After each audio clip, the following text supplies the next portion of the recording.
O'zbek xalqining sevimli shoirasi, taniqli jamoat arbobi Zulfiya Isroilova 1915-yil 1-mart kuni Toshkentda temirchi hunarmand oilasida dunyoga keldi.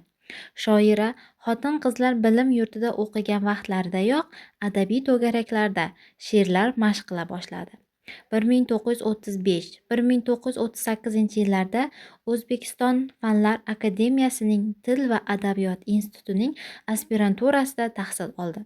So'ngra 1938-1948 yillarda Bolalar nashriyotida muharrir, O'zbekiston davlat nashriyotida bo'lim boshlig'i.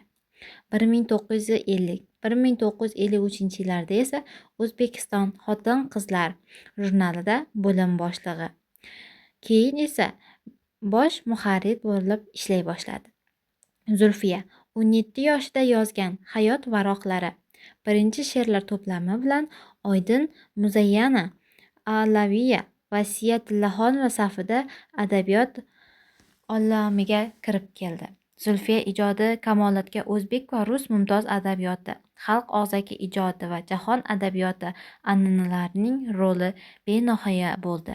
Zulfiya Hamid Olimjonning Semurug', Zaynab va Osmon dostonlari asosida pyesa va opera libretturasini ham yaratgan. Zulfiya Uylar, Shalola kabi she'riy majmualari uchun Hamza nomidagi respublika davlat mukofoti sovrindori bo'lgan. Hind mavzusidagi she'rlari uchun Javohirlar Nehru nomidagi xalqaro sovrin, tinchlik va do'stlik tarannum etuvchi asarlari hamda taraqqiyparvar Osiyo va Afrika yozuvchilari harakatida faol ishtiroki uchun xalqaro Nilufar mukofotiga sazovor bo'ldi. Atoqli shoira 81 yoshida 1996-yilning 1-avgustida vafot etgan.